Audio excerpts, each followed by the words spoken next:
en Derecho, Proceso Social del Trabajo, en el que vamos a analizar las tecnologías o el uso de las tecnologías de información y comunicación en el ámbito del derecho del trabajo, específicamente su regulación jurídica. Es decir, esta es una clase de uso procesal, de uso laboral de las tecnologías de información y comunicación y no de el uso de las herramientas tecnológicas que están disponibles para ser utilizadas en el ámbito procesal, laboral o en el ámbito laboral. De forma que esta es una clase de derecho informático, derecho digital o derecho de las tecnologías de información y comunicación y no es una clase de las llamadas legal tech o tecnologías legales. Es decir, aquí no vamos a analizar cómo se utiliza, por ejemplo, un determinado programa informático para practicar una citación, para celebrar un contrato, cómo utilizamos la inteligencia artificial, qué herramientas puedo recomendar para ello, sino su regulación jurídica y específicamente o especialmente qué es y a qué y de qué trata estas tecnologías de información y comunicación y adicionalmente cómo o cuál es la regulación que existe en el ámbito venezolano. Para poder ir avanzando es importante tener en cuenta que desde hace 25 años tenemos en Venezuela el decreto ley sobre mensajes de datos y firmas electrónicas. Este texto normativo regula la firma electrónica en Venezuela, así como también los mensajes de datos. Y para poder generar un poco de participación, sería de bastante provecho que ustedes me pudieran decir qué creen, o si ya lo saben, pues qué es un mensaje de datos, qué creen ustedes que puede ser una firma electrónica, o si ya lo saben, qué es una firma electrónica y dónde está regulada, cómo se llama la norma legal que establece una regulación respecto de el uso de las tecnologías de información y comunicación en el ámbito jurídico. Mientras se van presentando y van indicando sus datos, me gustaría entonces que comentaran quién ha tenido alguna experiencia utilizando firmas electrónicas, mensajes de datos y qué consideran ustedes que es, en el caso de saberlo, simplemente que lo indiquen, qué es una firma electrónica, qué es un mensaje de datos, con la menor cantidad de palabras posible. Mientras que se van presentando, insisto, y mientras van comentando sus experiencias, pudieran exponer simplemente o escribir simplemente sí, si alguno de ustedes ha utilizado alguna vez o ha tenido que valorar, ha tenido que utilizar, se le ha presentado, ha visto una firma electrónica en el ejercicio de sus funciones o en el ejercicio del derecho. Entiendo que todos aquí son abogados. Si alguno no es abogado, bueno, simplemente me lo indica para saberlo. Ok, entonces, quienes hayan tenido experiencias utilizando firmas electrónicas, quisiera que escribieran FE, nada más FE, sí, o FE, no, quien no haya tenido la experiencia de usar firmas electrónicas. Veamos si alguien responde a esto que le estoy indicando, mientras pues que se van presentando y van indicando sus datos. Ok, Adela Varillas no ha tenido la oportunidad de ver una firma electrónica. Estudiante de Derecho, Romer Sánchez no ha tenido la posibilidad. Bien, veamos quién más.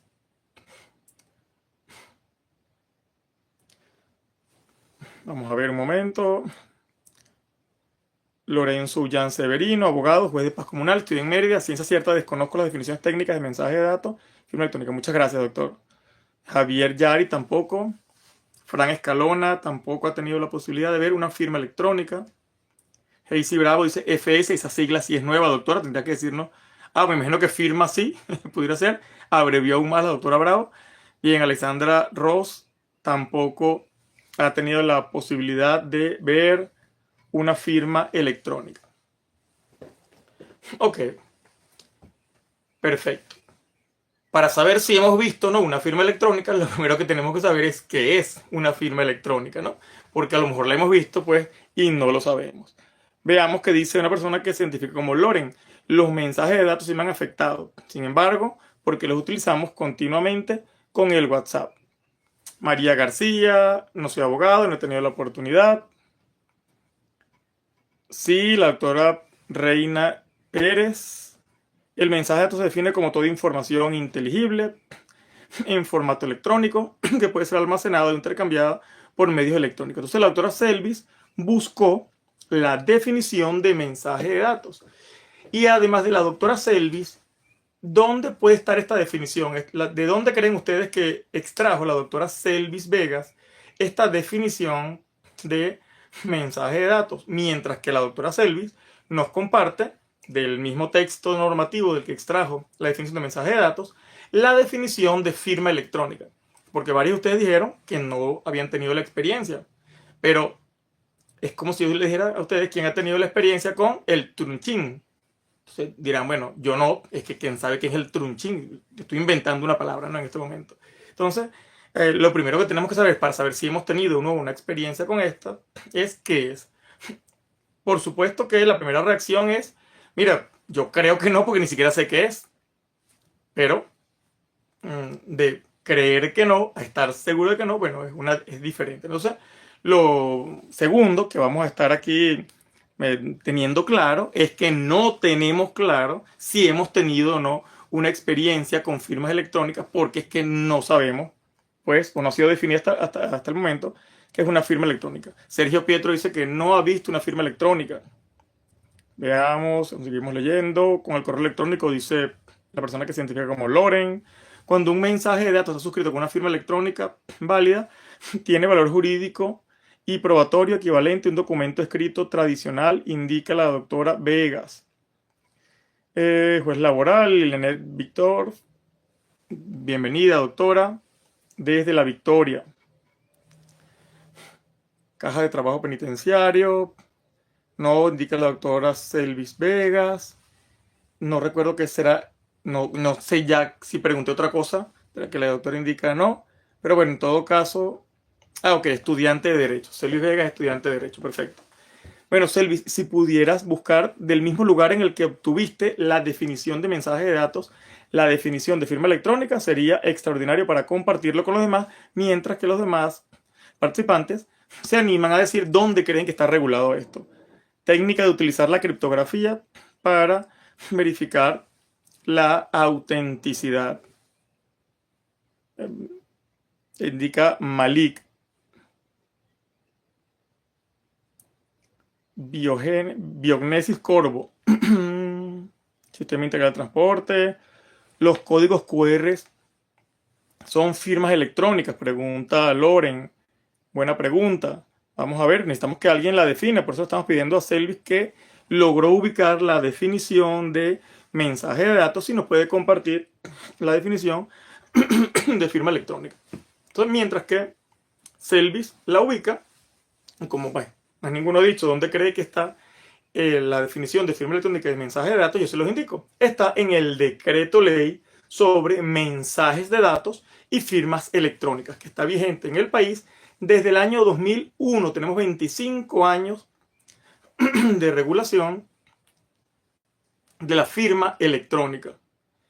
Y fíjense que no sabemos qué es una firma electrónica. Y uno de los problemas es porque no se enseña esta materia en los programas de estudio de pregrado de Derecho.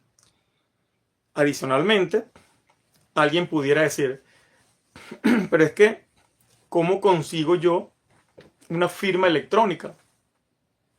Bueno, para ello tenemos que saber entonces qué es una firma electrónica y además de esto tenemos que saber que hay distintos tipos de firma electrónica.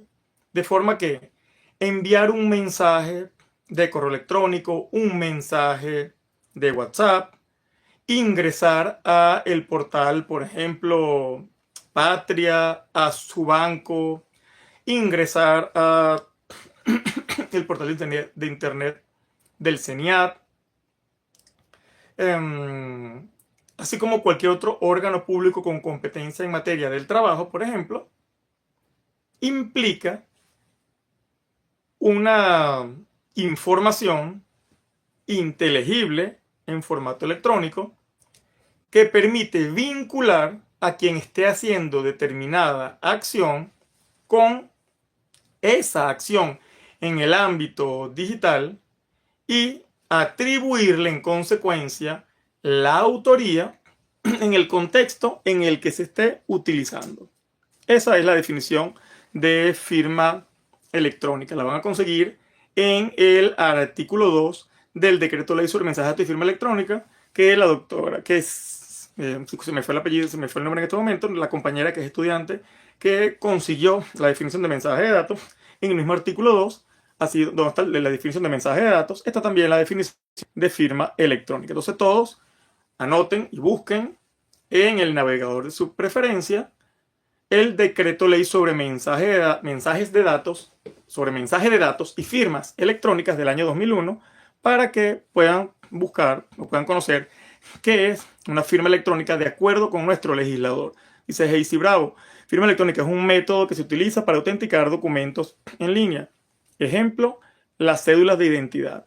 Bueno, en Venezuela tenemos una definición de firma electrónica que está en el artículo 2 del decreto ley sobre mensaje de datos y firma electrónica. Y firmas electrónicas, fíjense que la propia denominación aparece en plural, porque no hay un solo tipo de firma electrónica en Venezuela, sino que hay varios tipos y de ahí en la propia denominación que utiliza el legislador en el decreto ley sobre mensajes de datos y firmas electrónicas. Entonces, cuando les preguntaba al principio quién había visto una firma electrónica, varios dijeron que no. Pero cuando yo les digo que enviar un mensaje de correo electrónico, un mensaje de WhatsApp con una determinada dirección, con un determinado número, es un tipo de firma electrónica porque es una información creada en formato digital, creada o utilizada por el signatario, en este caso por una persona cualquiera, para atribuirse la autoría de un determinado mensaje de datos, es decir, de otra información también en formato digital, en un determinado contexto. Entonces, cuando vamos al cajero automático, ingresamos la tarjeta y ponemos nuestro código, es una firma electrónica. Cuando enviamos un mensaje de correo electrónico con nuestro nombre, eso es una firma electrónica. Cuando enviamos un mensaje de WhatsApp y aparece nuestro número, eso es una firma electrónica. Porque en todos esos casos, esa información en formato digital, que es la firma electrónica, es decir, hay un método para firmar, pero la firma electrónica no es un método. La firma electrónica es una información. Así como la firma manuscrita es un grafismo o trazos que quedan en alguna superficie, la firma electrónica, así como tiene un método para firmar electrónicamente, la firma electrónica es una información. Eso es información. Es decir, ontológicamente, ¿qué es en sí? ¿Es un animal? ¿Es una comida? ¿Es una cosa? ¿Es un ser vivo? No. Es una cosa y específicamente es información. Y esa información tiene que estar en formato digital. Entonces, en formato electrónico es la denominación que utiliza el decreto ley sobre mensaje de datos y firma electrónica. Sin embargo, el simple envío o la creación de una dirección de correo electrónico, supongamos está escribiendo, por ejemplo, ahorita Wilfredo Santoya, que yo cree una dirección que sea wilfredosantoya@hotmail.com, @gmail.com, y que yo se lo envíe, por ejemplo, que está escribiendo en este momento, Alexis Delgado. Entonces que yo le diga, Alexis, soy Wilfredo, te vendo mi casa en 10.000 bolívares. Alexis acepta la oferta. Imagínense entonces qué fácil sería, bueno, cometer cualquier tipo de fraude o comprometer los bienes de terceros creando simplemente una firma electrónica de ese tipo. Por eso es que la ley establece que aquel tipo de firma electrónica, o sea, o la firma electrónica que no cumpla con los requisitos que están en este decreto con rango y fuerza de ley, el decreto con rango y fuerza de ley de mensaje de datos y firma electrónica, será, será valorado conforme a la sana crítica. Es decir, el juez, conforme a la experiencia y a las reglas de la lógica, deberá valorar si efectivamente, porque Alexis reciba una oferta de venta con un valor muy bajo, distinto del precio del mercado, desde una dirección que se haya construido, que se haya generado con el nombre de un compañero de su clase, automáticamente no va a creer el juez que efectivamente se trata de una venta seria, cierta, que provino efectivamente de quien se dice que provino. Y esto, definitivamente, para ello, se va a requerir entonces, en caso de que se insista que es cierto, en desplegar una gran actividad probatoria para determinar si efectivamente esa oferta vino de la persona que manifiesta venir, que quien pretende comprar manifiesta que venga. Para hacer otro ejemplo, para que se vaya entendiendo, María Pérez, que está escribiendo en este momento, que está en el sector construcción del estado Carabobo, le escribe a, vamos a ver, Desiree Díaz, insultándola. Desiree Díaz dice: yo tengo una compañera en el diplomado de Derecho de Proceso Social del Trabajo que se llama de esta manera, así que tiene que ser ella y la denuncio en el Ministerio Público. Bueno, imagínense que eso fuera suficiente para que ella fuera acusada y condenada por algún tipo de delito,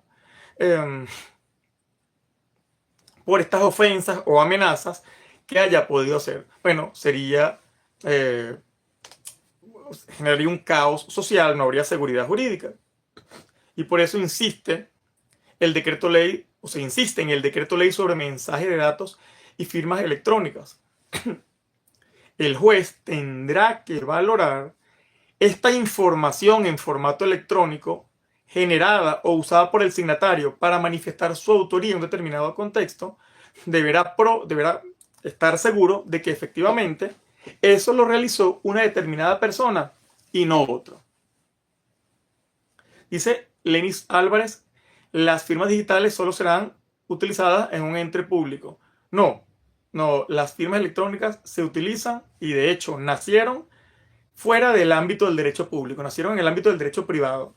En Venezuela, nuestro decreto ley sobre mensaje de datos y firma electrónica se crea a partir de la ley modelo de la Comisión de las Naciones Unidas para el Comercio Electrónico Internacional. Viene del derecho privado, viene del derecho mercantil, pero puede ser utilizada, así está desde su artículo número 1, por personas naturales o jurídicas, de derecho privado o de derecho público, de forma que específicamente se puede utilizar por personas naturales como nosotros los que estamos aquí, así como también por cualquier persona jurídica privada o pública. Entonces, es importante tener claro que este decreto ley sobre mensaje de datos y firma electrónica, si bien nace del ámbito privado, es perfectamente posible que se aplique en el ámbito del derecho público y no solamente en el ámbito del derecho privado. Bien, entonces eso tenemos esa primera modalidad, ¿no? Y pregunta Jesús Parica: ¿cómo puedo saber que es verdadera para no ser estafado? Bien, lo primero es que se va a analizar desde el punto de vista de la lógica y la experiencia. Es decir, si usted recibe una oferta muy apetecible, que pareciera irreal, y usted no está seguro de quién le envía ese mensaje, pues ya por allí hay una alerta y es preferible hacer caso omiso a ese mensaje, o incluso tratar de averiguar por otras vías si efectivamente la persona, ya sea natural o jurídica, que usted cree que le escribió fue realmente quien le escribió. Eso en caso de que se utilice una firma electrónica simple como la que le estoy diciendo en este momento. Pero también tenemos la firma electrónica pactada. Y en el propio decreto ley sobre mensajes de datos y firma electrónica se establece lo siguiente. Si las partes no acuerdan otra cosa, la firma electrónica deberá contener los siguientes requisitos y pasa a enumerarlos. Cuando el decreto ley establece si las partes no acuerdan otra cosa, eso quiere decir específicamente que las partes pueden acordar otra cosa. Y lo que las partes acuerden para darle valor a la firma electrónica será suficiente siempre que se pruebe, uno, que las partes probaron eso, y dos, que se cumplió con los requisitos que establecieron las partes, siempre que estos no sean ilegales, pues, por supuesto, e inconstitucionales. Entonces, tenemos un segundo tipo de firma electrónica, ¿no? Que es la firma electrónica pactada. Las partes se ponen de acuerdo y, por ejemplo, redactan un contrato que puede ser en papel, con firma manuscrita, e indican de ahora en adelante todo lo que provenga de Ángela Cristina Maestre Rodríguez será elaborado a partir de esta dirección de angelamaestre@gmail.com, y todo lo que provenga de Yorbel García se emitirá y se generará a través de yorbelgarcia@gmail.com, ¿no? Por decir algo. Lo redactan en su documento y lo firman. Lo pueden notariar si quieren, pues, mayor seguridad. Estoy hablando de los medios tradicionales. ¿Qué pasa cuando estas dos personas se intercambien mensajes de correo electrónico y haya una que diga, ese no es mi dirección de correo electrónico, o que diga, mira, sí, esa es mi dirección de correo electrónico, pero yo jamás envié eso? Primero, hay que acudir al tribunal, en caso de que esto vaya al ámbito jurisdiccional, y presentar el contrato. Ese contrato puede ser un contrato en formato digital con firma electrónica certificada o firma digital, que es el último tipo de firma electrónica que vamos a analizar, del que no he hablado hasta ahora, o puede ser un contrato simplemente en papel con firma manuscrita. Entonces, se presenta ante el tribunal y lo primero que hay que probar es que las partes firmaron ese contrato, ya sea en formato papel y con firma manuscrita, o en formato digital y con firma electrónica, o con firma electrónica, o firma electrónica, o firma electrónica, si se utilizó algún tema biométrico. Estoy haciendo las mímicas de cómo se puede firmar con un teclado, con el teléfono, con un teclado también pues digital, con los dedos, huella dactilar, iris del ojo, reconocimiento facial. Todo eso va a depender de la tecnología que estemos utilizando en cada momento. Bien, entonces las partes perfectamente se pueden poner de acuerdo. ¿Y en qué casos se utilizan estos acuerdos? Bueno, un caso típico es en el ámbito del derecho laboral. Te contrato para que trabajes para mí, para mi empresa, a cambio de una determinada contraprestación. Y lo que se genere como el fruto de tu trabajo va a ser ingresa desde el punto de vista pecuniario a el patrono o a la empresa, es decir, al patrono como tal, a la empresa, o pues, a la persona natural, dependiendo de la modalidad del trabajo que sea, según lo que estemos hablando. Y tú recibes pues una contraprestación. Entonces, se pregunta el doctor Juan Cáceres, ¿se puede contratar vía internet? Perfectamente. Desde hace 25 años esto está totalmente regulado y les estoy explicando los tipos de firma electrónica. La primera es la firma simple. La segunda es la firma pactada. Se ponen de acuerdo. ¿Qué otra cosa se puede alegar una persona?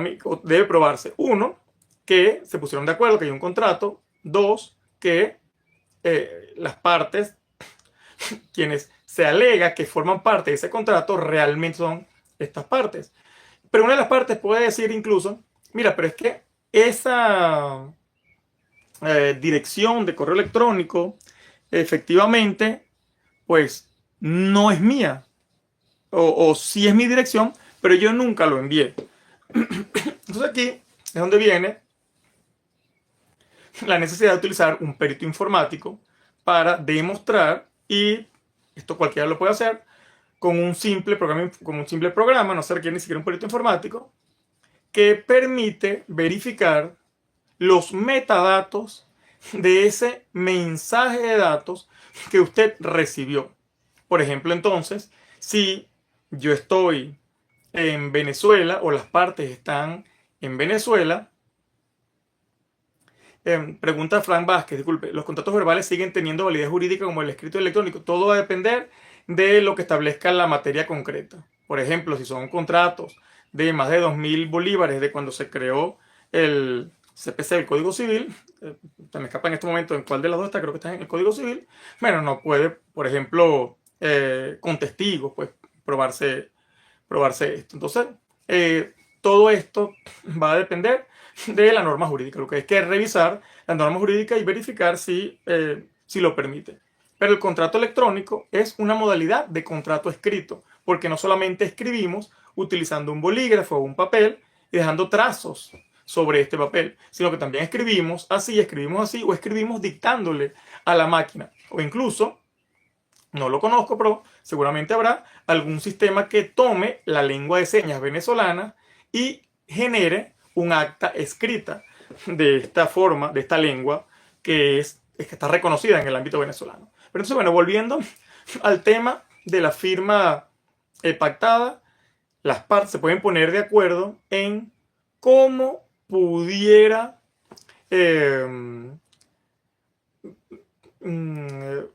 generar, cómo las partes se ponen de acuerdo para identificarse, ¿no?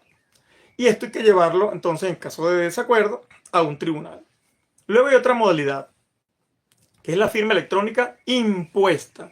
Es decir, por ejemplo, una empresa establece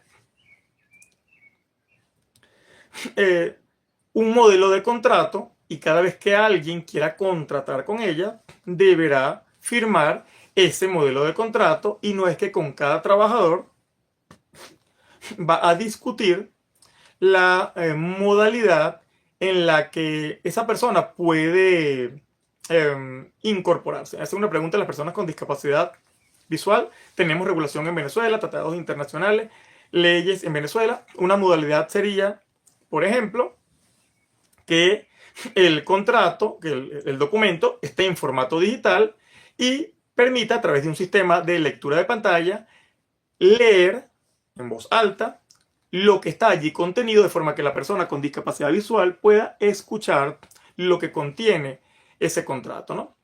Específicamente, no leyéndolo, sino oyéndolo. Ok, entonces continuamos. Tenemos esta firma electrónica pactada. Luego tenemos la impuesta. La empresa establece, cada vez que alguien se quiera, que tengamos un nuevo trabajador, un nuevo funcionario, por ejemplo, un nuevo empleado en general, deberá aceptar o no este contrato. No hay mayor discusión, fuera de, por ejemplo, escenarios de legislación colectiva, o que, bueno, el trabajador, la empresa, supongamos que tenga pues varios o tenga pocos, pero aún así quiera discutir contrato a contrato con cada uno y decirle, bueno, de qué forma se van a reconocer, se van a vincular. La libertad pues empresarial y las relaciones laborales, pues así lo permiten, ¿no? Todo obviamente dentro del marco de la legalidad, de la legitimidad, de lo constitucionalmente permitido, ¿no? Entonces, si tenemos estos contratos en los que se permite a una persona mostrar o ponerse de acuerdo en cómo se van a poner, van a acordar las partes, cómo se van a relacionar entre sí. Igualmente, una de ellas, y de hecho sí ocurre en la práctica, puede imponer unilateralmente las condiciones del contrato, y el empleador bueno, lo aceptará o no lo aceptará, ¿no? Y todo esto obviamente va a depender de lo que el derecho del trabajo permita en cada caso concreto, en cada área concreta. Yo le estoy hablando de la regulación desde el punto de vista del decreto ley sobre mensajes de firma electrónica, pero esto hay que armonizarlo con la legislación laboral específica de cada caso concreto. Entonces, bueno, se establece esta otra modalidad que es la firma electrónica impuesta. ¿Qué ocurre cuando una persona, natural o jurídica, normalmente jurídica, impone el modo de interrelacionarse con una persona? Cree usted su usuario, cree su contraseña, relaciónese conmigo. O este contrato lo puede firmar de esta manera. Agregue su contraseña, agregue su usuario y con eso queda usted válidamente informado de las cláusulas de su contrato, de las condiciones del contrato, y usted lo está aceptando. Luego, cuando se viene a demandar, la empresa no pudiera decir entonces, no, ya va, es que yo lo que hice fue crear este modo de interrelacionarnos porque es más fácil para mí, para no estar firmando contratos. Pero como a mí nunca me exigieron un contrato firmado en papel y con lápiz, con bolígrafo, entonces, bueno, aquí no existe ningún tipo de contrato. Bueno, de acuerdo con el decreto ley sobre mensajes de firma electrónica, estamos ante un mensaje de datos, es información inteligible en formato electrónico que puede almacenarse o intercambiarse. Ya vamos a ver qué es el mensaje de datos. Estamos todavía con la firma electrónica y con sus tipos. Y además reconoce la firma electrónica pactada en el que ambas partes se pongan de acuerdo. Y una forma de ponerse de acuerdo es, yo fijo las condiciones, tú aceptas o no aceptas. No hay negociación, sino que estas son mis condiciones. ¿Quieres? Sí, firma aquí. Ok, entonces, esa es la tercera modalidad o el tercer tipo de firma electrónica que tenemos en Venezuela. Luego tenemos lo que se ha llamado firma electrónica calificada o avanzada.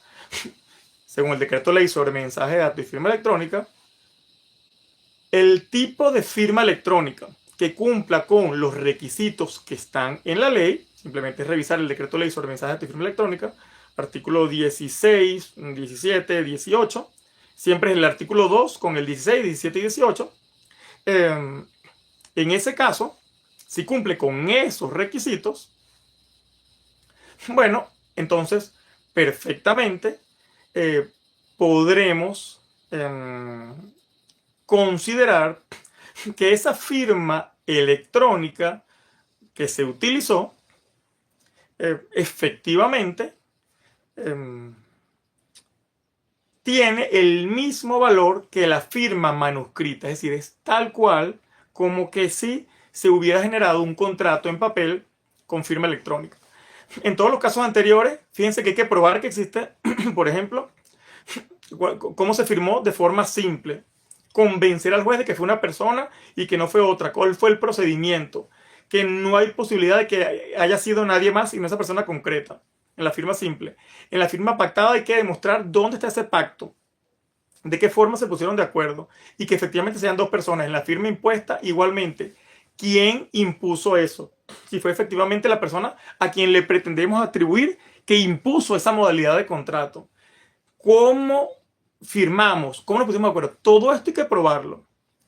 Y luego, en la firma calificada o avanzada, hay que probar entonces que el sistema de firmado electrónico que se utilizó, ese sistema de firmado electrónico en concreto, permite cumplir con los requisitos de ley. Es decir, que ésta sea difícilmente generable por parte de otra persona, que mantenga íntegro el mensaje de datos desde que se generó, que sea difícil, porque no imposible, de crear esta forma de firmar. Es decir, hay unos requisitos que están en la ley que tenemos que probar. Y si estos requisitos se prueban, si se prueban, fíjense que se requiere actividad probatoria, entonces el tribunal declarará, estamos hablando siempre de tribunales, el tribunal declarará que efectivamente ese documento, ese mensaje de datos con esa firma electrónica es equiparable a un, primer caso, documento privado con firma manuscrita, si es que se trata de un documento privado en forma digital, de un documento público con firma manuscrita, si es que quien lo está emitiendo es un funcionario que tiene la capacidad de darle fe pública de acuerdo con la ley. Si es un documento auténtico, si quien lo está emitiendo es un funcionario que tiene la potestad legal para emitir documentos auténticos, para autenticar documentos en formato papel. Si es un tercero el que lo emitió, entonces se entenderá que ese documento efectivamente proviene de un tercero y su valor será el mismo que tendría un documento en papel firmado por un tercero. Porque, ¿qué es lo que hace el decreto ley sobre mensaje de datos y firma electrónica del año 2001?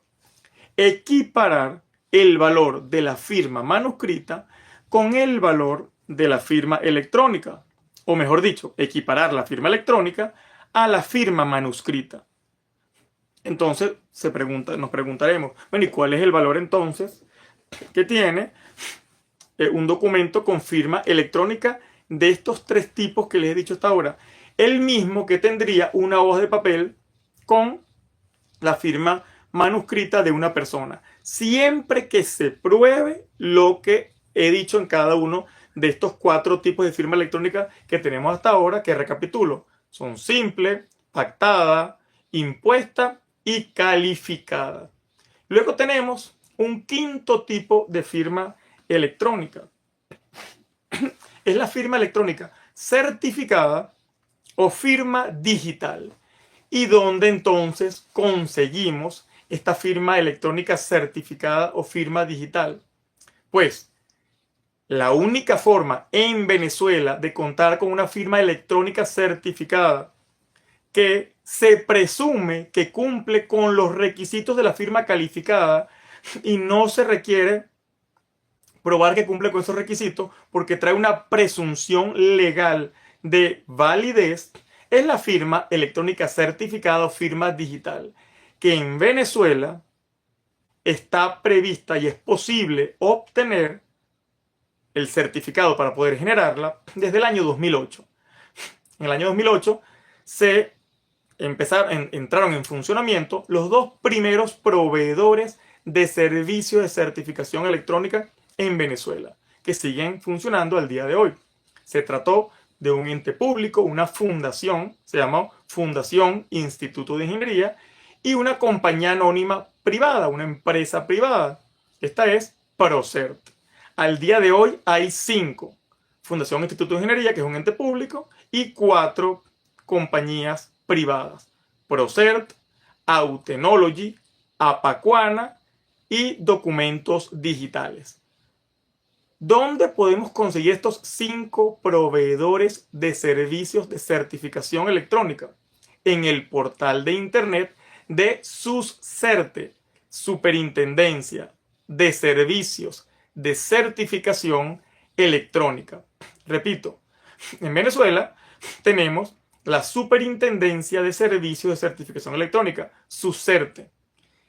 Cuando ingresen al portal de SUSCERTE, van a buscar PSC, P de proveedores, S de servicios y C de certificación. Van a buscar los proveedores de servicio de certificación autorizados por la Superintendencia de Servicios de Certificación Electrónica.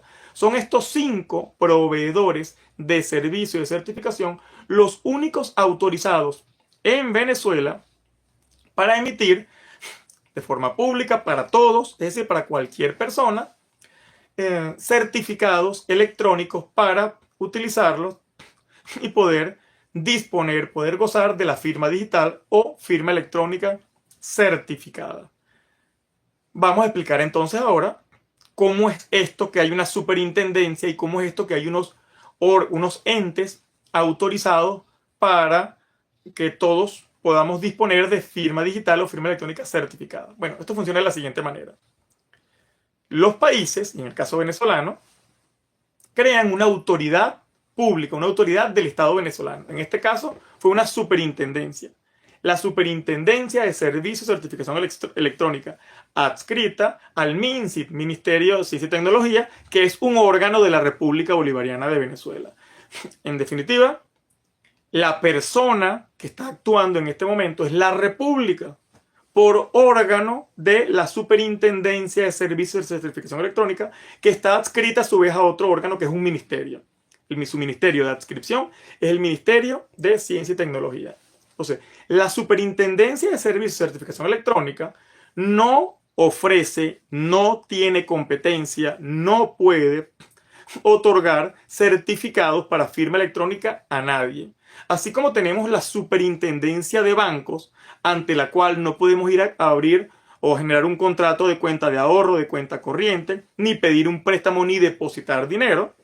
Así como tenemos la Superintendencia de Seguros, con la cual no podemos contratar una póliza de seguros, ni podemos exigirle que nos pague en caso de un accidente, de un incidente, un siniestro, en los términos de la póliza. Asimismo, existe una Superintendencia de Servicios de Certificación Electrónica.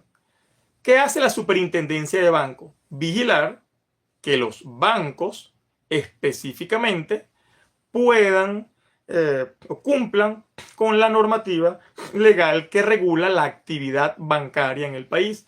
¿Qué hace la SUDEASEC o Superintendencia de Seguros? Vigilar que las compañías de seguro y de reaseguro cumplan con la normativa aseguradora de Venezuela.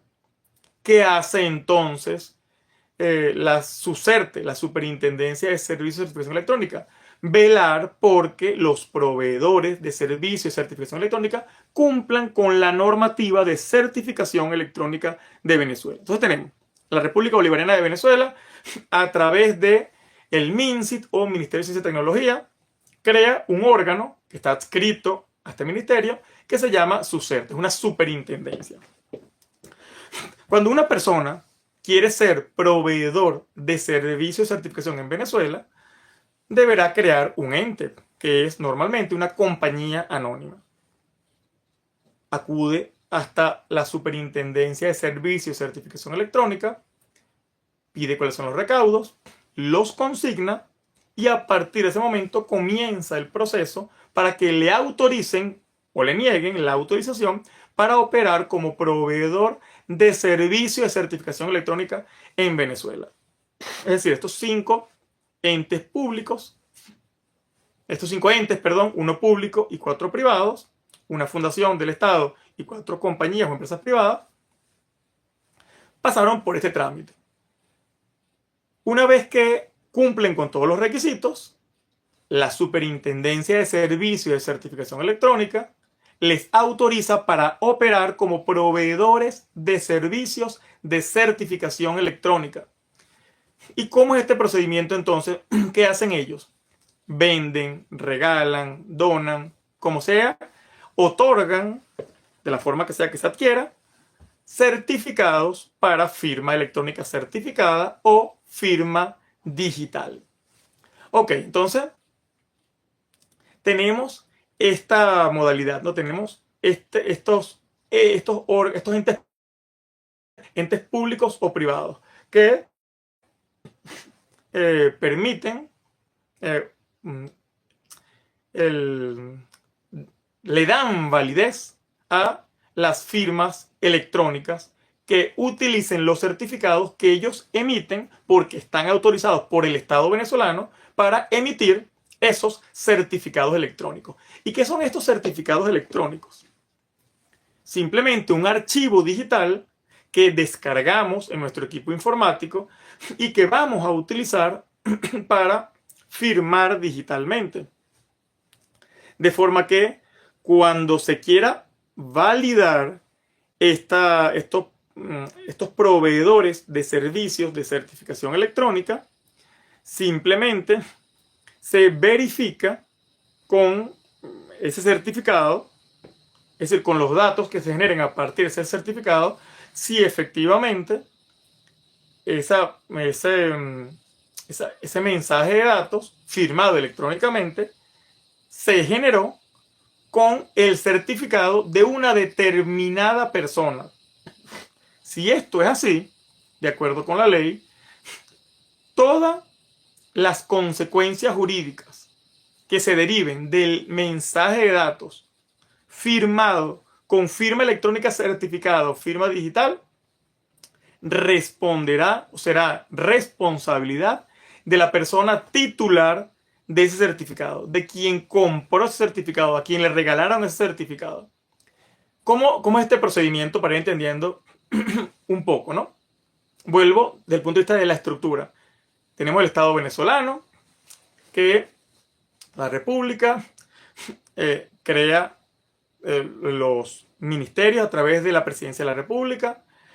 Estos ministerios pueden tener órganos de adscripción, como por ejemplo en este caso la Superintendencia de Servicios de Certificación Electrónica, que autoriza a personas jurídicas, ya sea de derecho público o de derecho privado, a ofrecer servicios de certificación electrónica. Esa es la cadena que se va generando. Este proveedor cumple con los requisitos de ley y puede ofrecer este certificado. Llega una persona cualquiera, por ejemplo, Luis Alfredo Montoya Mendoza, que acaba de identificarse, acude a cualquiera de estos proveedores de servicios de certificación y solicita entonces la generación de su certificado electrónico. El proveedor de servicios de certificación le va a pedir unos recaudos. Normalmente son copia de la cédula de identidad, una foto tamaño carnet, copia de su RIF y dependiendo del tipo de certificado que pueda emitir, puede ser como persona natural o como profesional titulado, por ejemplo, que es el que yo tengo, ¿no? como abogado. Y para ello requiero entonces el fondo negro certificado, al menos así lo consigné yo, de mi título universitario previamente registrado. Entonces, cada vez que yo firme algún mensaje de datos, se presume que esa firma electrónica cumple con todos los requisitos de ley y en consecuencia tiene el mismo valor que si yo tomara un papel y utilizara mi firma manuscrita. En esos casos entonces, si yo tengo un documento y firmo con un bolígrafo, ahí lo que voy a tener es un documento privado. Si yo voy ante un notario, será un documento auténtico, y si voy ante un registrador o un funcionario que pueda dar fe pública de determinados actos, pues será un documento público. Si yo soy tercero respecto a una determinada relación jurídica, ese será un documento emanado de terceros que hay que ratificar en juicio. Es decir, se aplica conforme a la prueba libre. La valoración que se le ha dado es el de la prueba documental. Ya vamos a avanzar un poco sobre qué ha dicho el Tribunal Supremo de Justicia, específicamente en sala constitucional, sala de casación civil, sala de casación social, sala político-administrativa, sala electoral y sala de casación penal, ¿no? Con mayor énfasis por razones obvias ante la sala de casación social. Bueno, entonces yo utilizo mi firma electrónica certificada y me presentan un documento, se me presenta un documento en el que, en formato digital quiero decir, que tiene firma electrónica certificada. Yo verifico con el programa informático que tenga quién emitió esa firma electrónica, si estaba vigente, porque la firma electrónica, el certificado de firma electrónica dura 1 año desde que se haya emitido y hay que adquirirlo, hay que renovarlo, hay que pagarlo de nuevo, te lo regalen como sea, todos los años. ¿Qué pasa cuando se vence?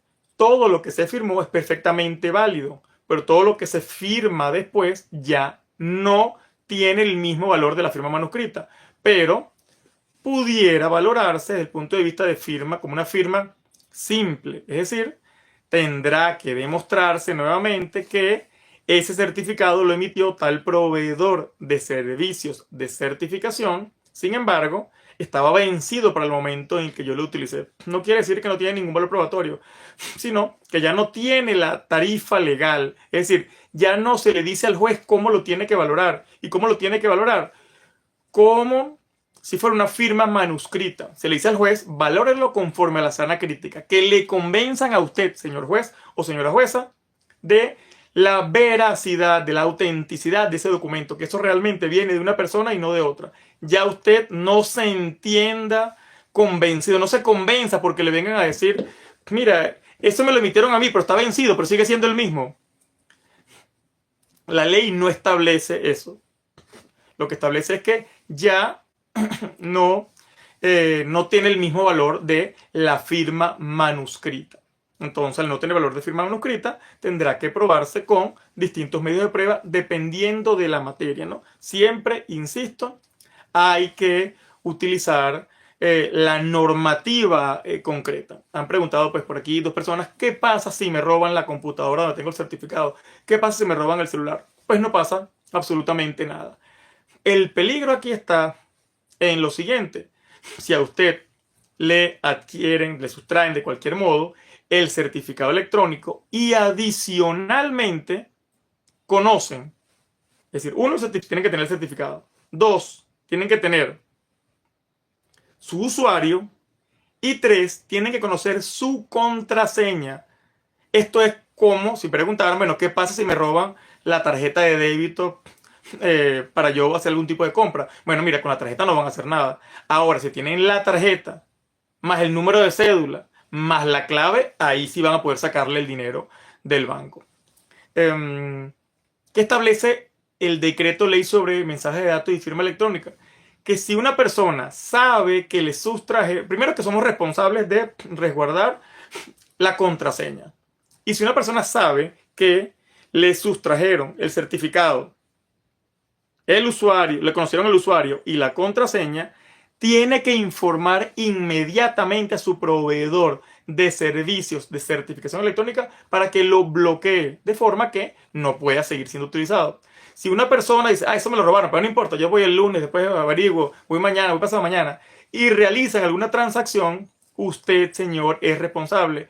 E insisto, como hay una presunción legal de que todo lo que se haga con ese certificado electrónico se entiende que lo hizo el propio signatario porque es responsable de custodiar su usuario, su contraseña y su certificado, el usuario será el responsable de esto. Pregunta Loren, ¿y el perito son las mismas empresas que emiten el certificado? Bueno, voy a tratar de reformular la pregunta porque, bueno, un perito no es una empresa. Un perito es un profesional que tiene un título que le permite conocer de una determinada rama del conocimiento, valga la redundancia, y en consecuencia presentarse ante un tribunal para explicar con un determinado procedimiento que es de su conocimiento para el cual estudió, que ciertos hechos son de una manera y no de otra. Mientras que el experto, bueno, no tiene un título universitario o no tiene un título académico que lo avale, pero tiene suficientes conocimientos. Puede ser que el experto incluso conozca más que el perito. Pero bueno, esa es la diferencia, esa, digamos, la diferencia. Entonces, el perito es la persona que realiza las pericias, así como el experto es la persona que realiza las experticias. Un perito no emite certificados electrónicos, un experto no emite certificados electrónicos. Sucerte no emite certificados electrónicos. Yo, Gustavo Moni, no emito certificados electrónicos. Milagro Carrillo, que trabaja en la Procuraduría de Trabajadores en la región Guayana, no emite certificados electrónicos. Así como tampoco lo hace Yurisma García, Ministerio Popular para el Proceso Social del Trabajo, CET, Monagas, tampoco emite certificados electrónicos. ¿Quiénes pueden emitir certificados electrónicos válidamente en Venezuela? Los proveedores de servicio de certificación, que al día de hoy son 5, Función Instituto de Ingeniería, Procert, Autenology, Apacuana y Documentos Digitales. Estos 5 ustedes los van a ver en el portal de internet de Sucerte cuando hagan clic en la pestaña PSC, Proveedores de Servicio de Certificación. Solamente los que estén publicados allí son los que tienen la autorización para emitir certificados electrónicos y poder generar firma electrónica certificado, firma digital, que es la que la ley establece como aquella que se equipara con la firma manuscrita sin que sea necesaria ninguna actividad probatoria. Sin embargo, bueno, en todos los casos hay algo que probar. Si ustedes le preguntan a un perito informático, les van a decir que, por ejemplo, cualquier evidencia, cualquier prueba digital tiene que pasar por sus manos. Los peritos van a decir, abogado, si usted quiere que yo, perito informático, diga que ese mensaje de datos tiene una firma electrónica certificada de tal institución, contráteme, busque mis servicios y yo con mis conocimientos, con mis equipos, con mis programas, podré decir sí, esto contiene una firma electrónica certificada. A mi modo de ver, de esto no hay jurisprudencia, no ha llegado todavía al Tribunal Supremo de Justicia, casos en los que se haya desconocido un mensaje de datos con firma electrónica certificada sobre los cuales se haya pronunciado el Tribunal Supremo de Justicia.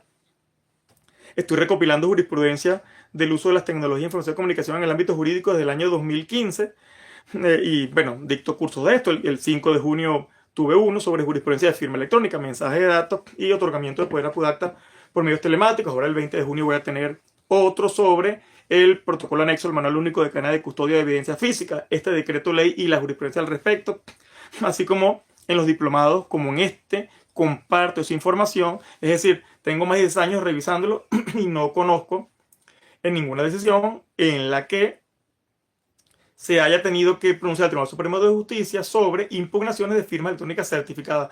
No quiero decir que no exista, puede ser, el tema es que yo no las conozco. Y bueno, tengo 10 años en esto. A lo mejor puede haber, a lo mejor se me escapó alguna palabra, no utilicé la palabra clave correspondiente, pero las que yo he utilizado no los consigo. Entonces, todo esto es para decirles que a mi modo de ver, ya esta es mi sugerencia, advertencia, esta es una opinión, no es jurisprudencia, no está en la ley. Insisto, tómense un respiro, entiendan lo que voy a decir, préstenme atención por favor. Si están ocupados en otra cosa, escúchenme bien lo que les voy a decir en este momento.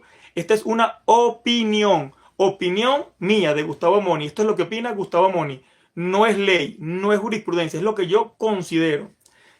Entonces lo que le quiero decir es esto, si tengo su atención, por favor, es que si se llegase a impugnar, a desconocer un mensaje de datos con firma electrónica certificada, a mi modo de ver, yo opino, yo considero, yo creo, Gustavo Moni lo cree así, que se pudiera pedir la prueba de informe al proveedor de servicio de certificación y de forma totalmente gratuita, esta empresa va a responder si ese documento fue firmado con un certificado que yo emití y con un certificado que está vigente o que estuvo vigente para el momento en el que se firmó. Eso es lo que puede decir. No puede decir si efectivamente fue Pedro, María o cualquier otra persona el que haya firmado eso. Eso no lo puede decir.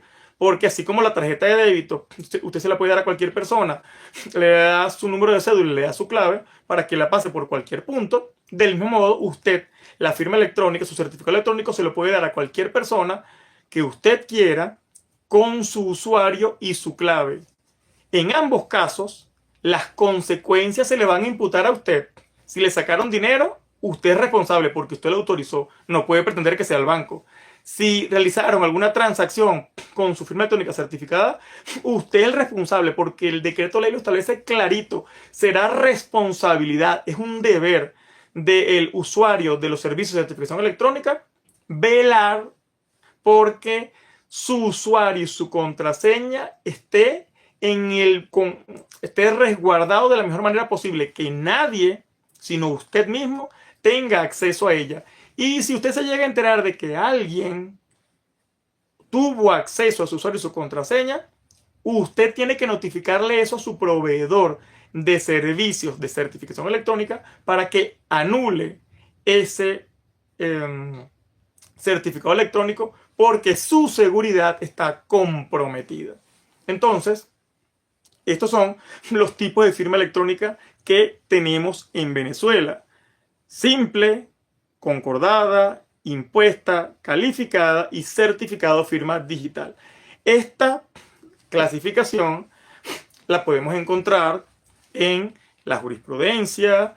Hay una sentencia del año 2016 de la Sala de Casación Penal en la que hizo una clasificación de 4 tipos de firma: la simple, la concordada, la calificada y la digital. No hizo referencia específicamente a la firma impuesta. Sin embargo, desde el punto de vista doctrinario, al menos yo he venido proponiendo que se puede generar este tipo de firma electrónica.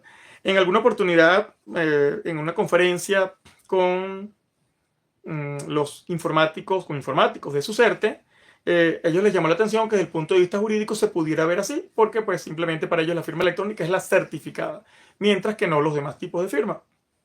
Hay gente, no ellos, en otros entornos, hay gente que se refiere a los otros tipos de firma que no son la certificado digital como identificadores. Pero, a mi modo de ver, en el derecho venezolano, al leer el artículo 2 del decreto ley sobre mensaje de datos y firmas electrónicas, con el 16, el 17 y el 18 de ese mismo decreto con fuerza de ley sobre mensaje de datos y firma electrónica, podemos obtener estos 5 tipos de firma electrónica. Sobre esto yo les voy a compartir material, lo que he escrito, lo que he publicado, para que cuando ustedes lo necesiten puedan revisarlo y tomar la decisión que corresponda de acuerdo con la función que cada uno de ustedes ejerce.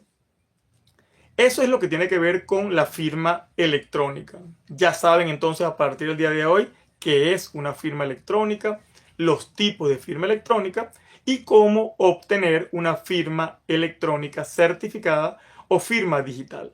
Para finalizar, vamos a pasar ahora a analizar qué es un mensaje de datos. Estas son dos instituciones fundamentales del derecho informático, derecho digital o derecho de las tecnologías de información y comunicación, que es distinto a la informática jurídica, al legal tech o tecnologías legales. ¿A qué me dedico yo, Gustavo Moni? Como soy abogado, me dedico al derecho informático, derecho digital o derecho de las tecnologías de información y comunicación. Todas son denominaciones que se utilizan para referirse a la disciplina del derecho, a la rama del derecho que se ocupa de analizar la regulación jurídica de las tecnologías de información y comunicación como herramientas para las relaciones sociales y específicamente humanas.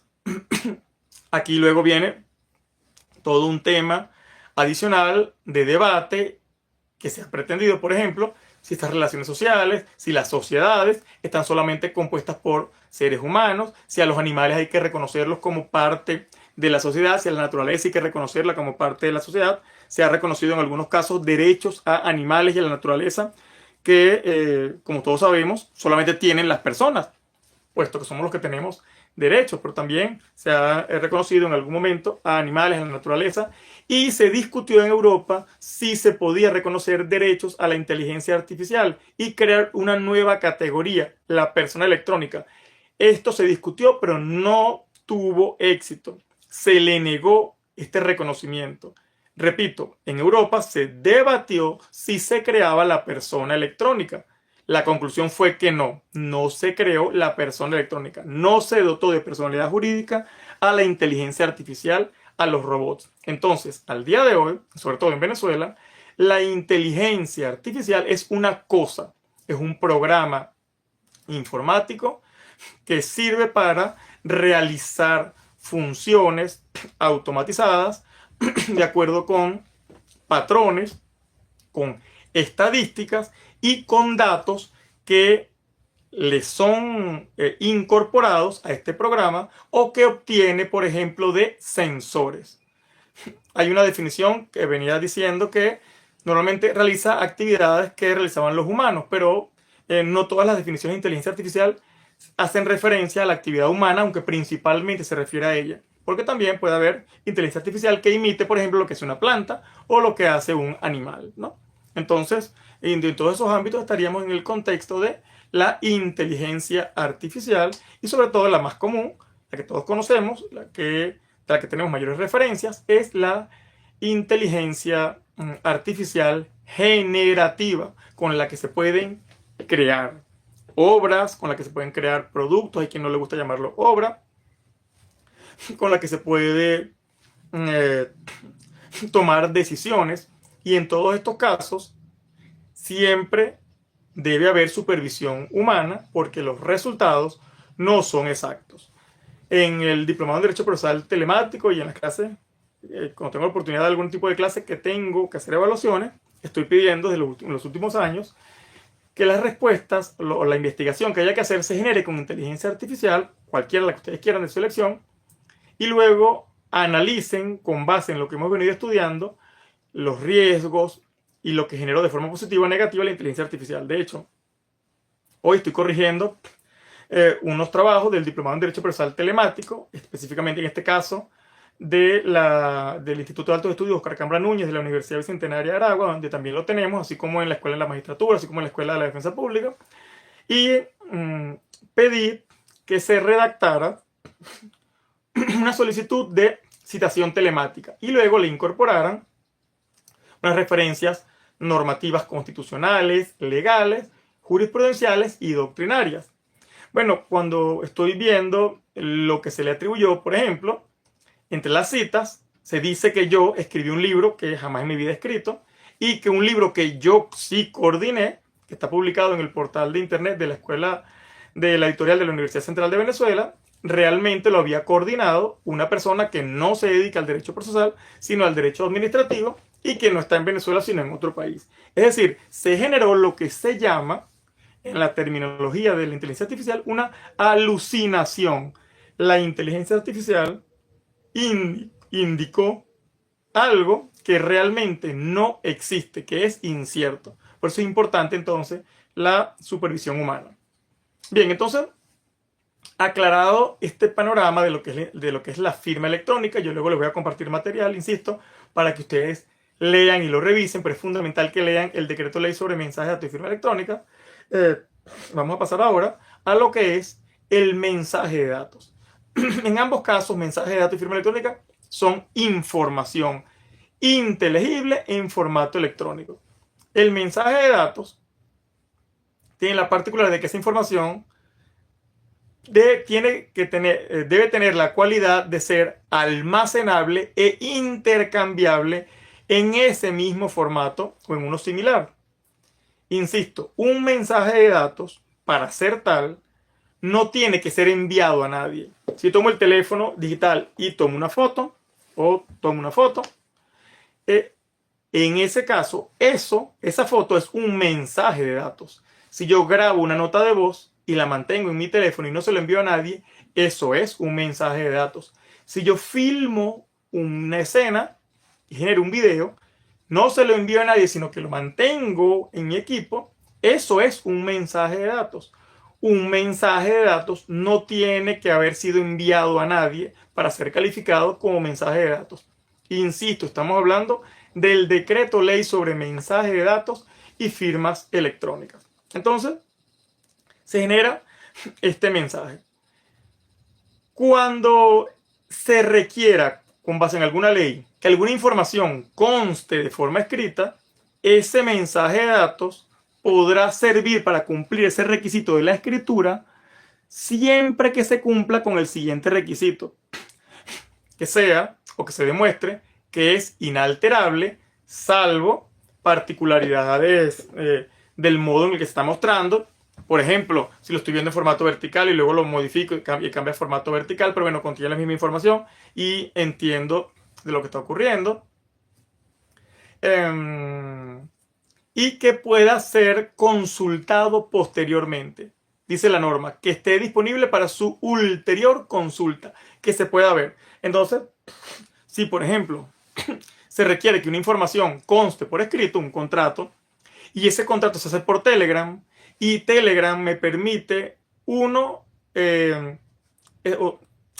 de acuerdo con el programa de Telegram, esa información no se graba en los teléfonos, sino en una nube. ¿Y qué es la nube? Es un servidor, una computadora que podemos tocar, un sistema de almacenamiento que normalmente está fuera de nuestro alcance. Todos los datos, toda la información se almacenan en equipos informáticos que podemos tocar. Se transmiten por cables, por ondas. Pero hay un componente físico tangible. Esta nube no es más que, en vez de yo grabar la conversación como WhatsApp en el disco duro, en el dispositivo de almacenamiento, en la memoria de mi teléfono celular, por ejemplo, o de la computadora, si utilizo WhatsApp de escritorio, y si es que es allí que la almacena el de escritorio, pues no importa si yo borro la conversación eh, para ambos, sobre todo si estoy en un grupo, porque ya esa información ha quedado grabada. Ahora, en Telegram, por ejemplo, yo puedo borrar la información para los dos, y si la persona a la que le interesaba esa información no tomó la previsión de adquirir esa prueba con un procedimiento especial, eh, aplicarle el código hash o aplicarle su firma electrónica certificada que ya incluye este código hash, ya vamos a explicar qué es eso, pues definitivamente no podrá probarlo salvo que promueva una colaboración internacional para que un tribunal en el lugar en el que estén los servidores de Telegram, supongamos que es en Rusia, que entiendo que están allá,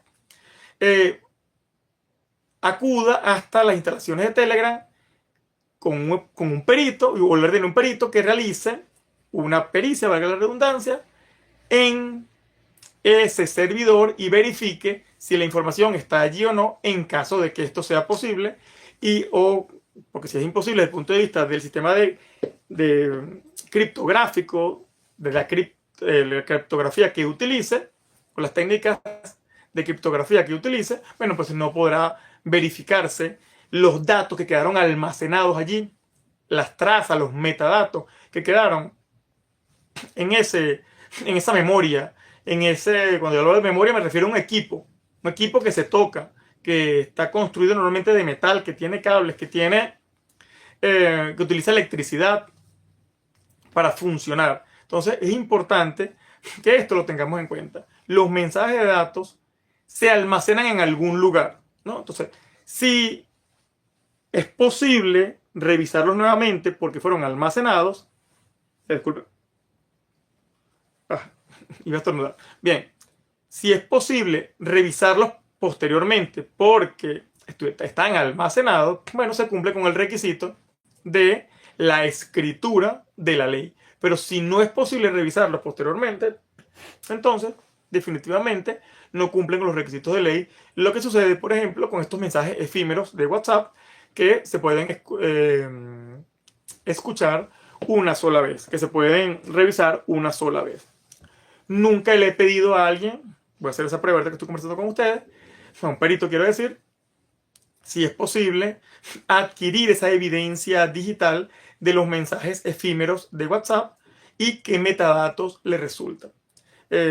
Por ejemplo, ¿qué es un mensaje de datos? Cualquier información en formato inteligible. Una captura de pantalla es un mensaje de datos, siempre que esté en formato digital. Una vez que ustedes impriman lo que vean en Telegram, lo que vean en Instagram, lo que vean en Facebook, en cualquier portal de internet, eso deja de ser un mensaje de datos.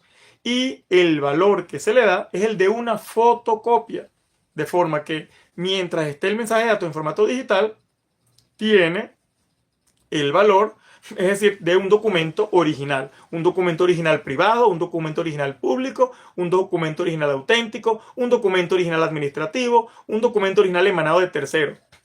Cualquier tipo de documentos o de instrumentos, en el caso de los escritos, que podamos tener. Esto es fundamental que lo tengamos en cuenta, porque de ese modo es el que se va a valorar como la prueba documental o como la prueba instrumental, ¿no? Normalmente cuando se trata de mensajes de datos de texto.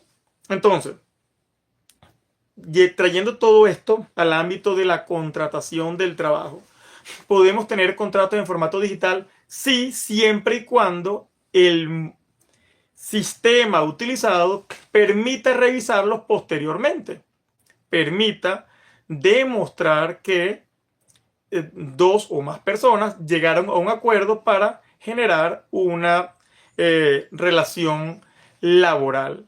Porque si no, bueno, tendremos que utilizar otros medios de prueba, pero ya no el mensaje de datos, porque ese mensaje de datos desapareció, porque no existe, no está almacenado en ningún lugar, o estuvo almacenado pero se borró y no dejó rastro, sobre todo si no estuvo almacenado en un servidor, en una tarjeta de memoria, en un dispositivo de almacenamiento masivo, por ejemplo, en la República Bolivariana de Venezuela a la cual se pueda tener acceso.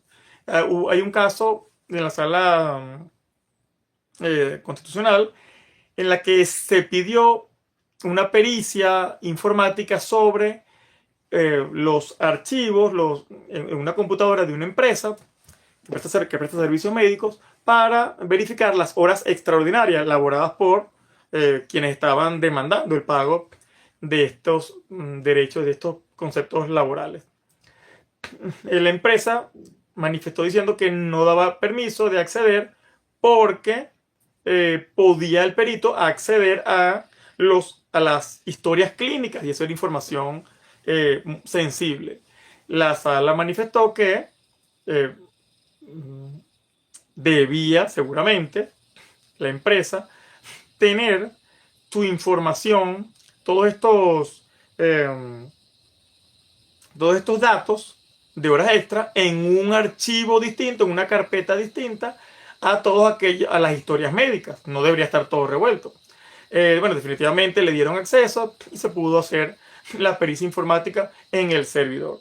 Pero bueno, eso es importante tener en cuenta pues la materia y si se puede o no tener acceso a la información, si se puede obligar o no, y el juez obtendrá las conclusiones en aquellos casos tendrá que pronunciarse expresamente, obteniendo conclusiones de lo que considere si se promovió, por ejemplo, una pericia informática en algún dispositivo de almacenamiento masivo que esté en poder de alguna de las partes y esa parte pudiendo entregarlo, se niega a ello. El juez tendrá que valorar esto y tendrá que decir qué convencimiento le genera, qué le parece, si esto está bien, si no está bien, e independientemente de que esté bien o esté mal, de acuerdo con su criterio, que si eso le genera algún tipo de convencimiento respecto de los hechos afirmados por las partes, que es en definitiva lo que tiene que probarse ante un tribunal.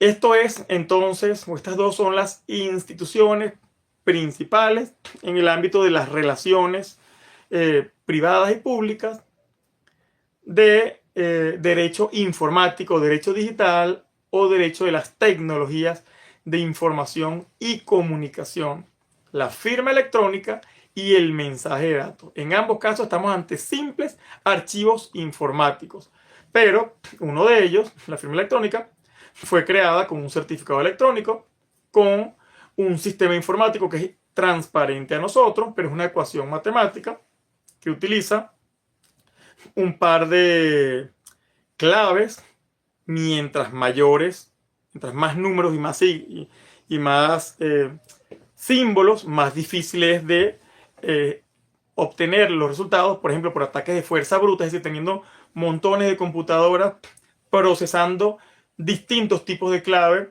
durante mucho tiempo para saber de qué forma, en palabras pues coloquiales, reventar esa clave y obtener la clave privada de la persona. Esto es la firma digital, trabaja con un par de claves, la clave pública y la clave privada. Imagínense una ecuación como esa que hacíamos en bachillerato, en la que hay dos incógnitas. Esta es imposible de obtener si no se tiene esta, y esta es imposible de obtener si no se tiene esta. Entonces hay una clave pública que la tiene el proveedor de servicio de certificación y una clave privada que es la que nosotros colocamos.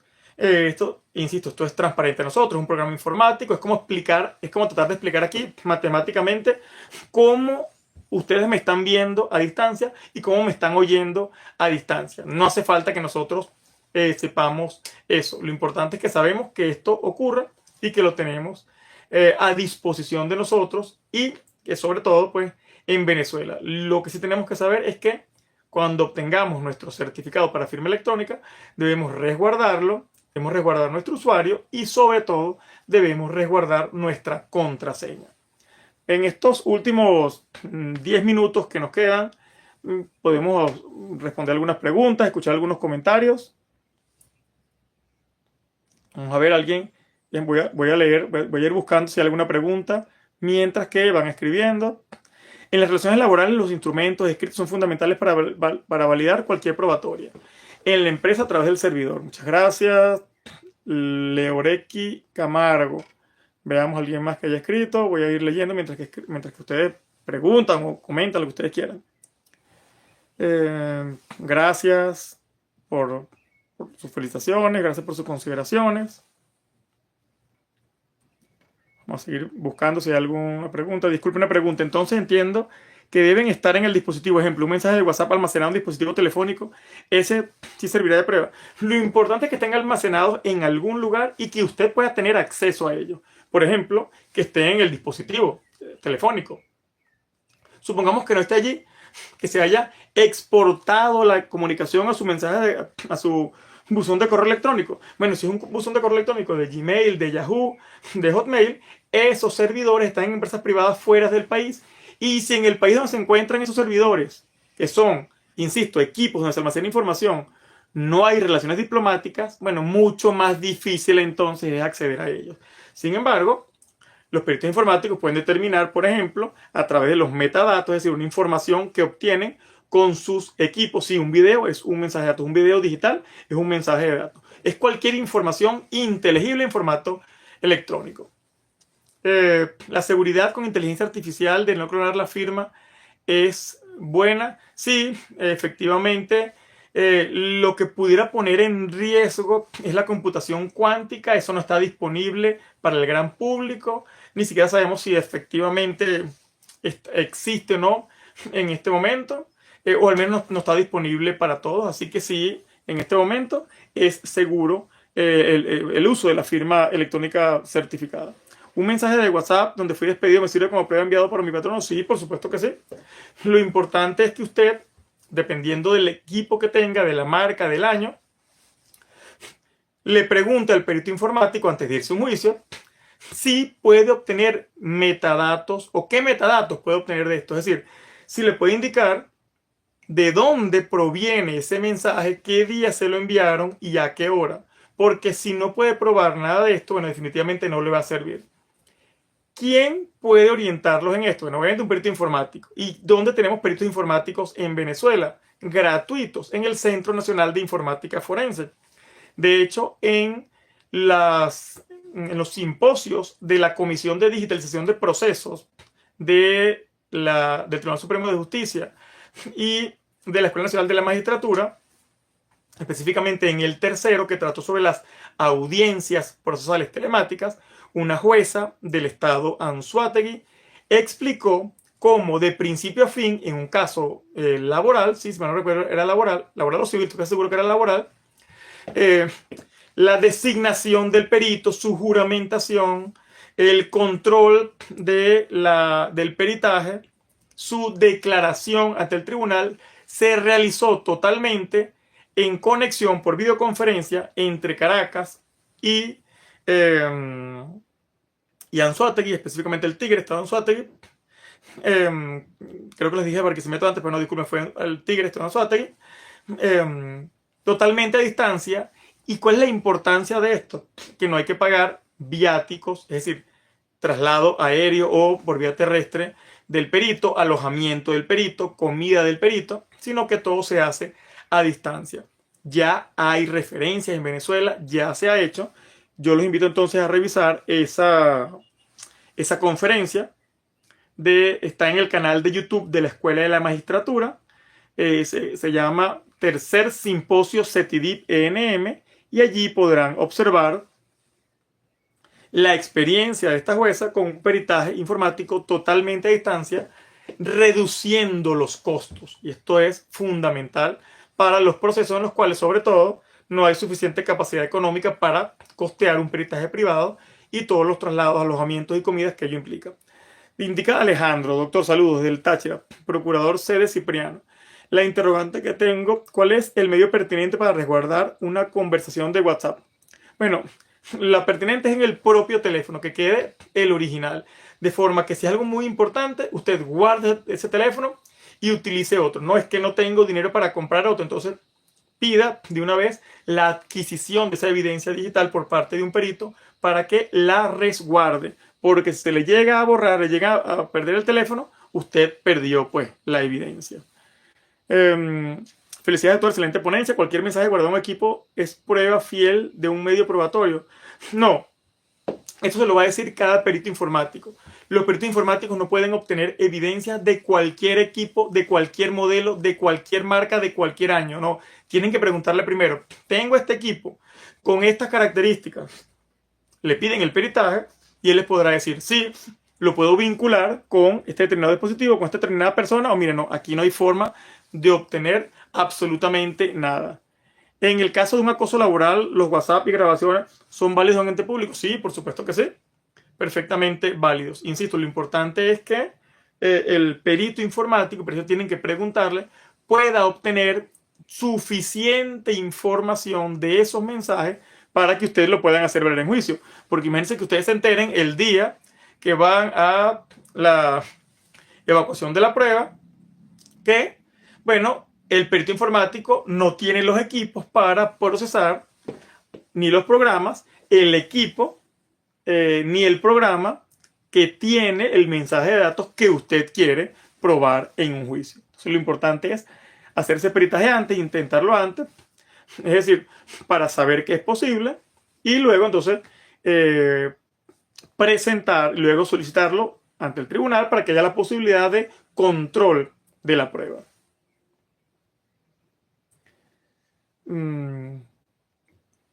Vamos a ver. Bueno, muchas gracias por las felicitaciones. Vamos a ver, sigo leyendo por aquí. Ok, este es el último que tenemos hasta ahora, el doctor Anthony Monsalve. Gracias a ustedes por estar aquí, gracias por participar. Es fundamental que revisen el decreto ley sobre mensajes de datos y firma electrónica. Yo les haré llegar con el coordinador la información sobre la materia. Dice la doctora Rebolledo, los instrumentos tecnológicos son importantes porque, veamos, no, disculpe, aclarar la situación. Muchas gracias, doctora Rebolledo. Dice la doctora Desiree Díaz. También se ha visto muy en tendencia, se han hecho probatorias de delito por medio de publicaciones en redes en donde se le hacen menciones a las autoridades y se ha dado respuesta a los mismos. Gracias. Gracias, doctora Mariolis. La firma digital trabaja con claves públicas, proveedores y privadas. Se debe resguardar el usuario de la contraseña. Gracias, Leorequi Camargo. Gracias, doctor. Muy clara su información. Muchas gracias, doctor Ruiz. Ahora sí, tenemos ya hora y media. Normalmente me lo permiten. Muchísimas gracias por estar aquí. Nos vemos entonces el miércoles. Feliz tarde.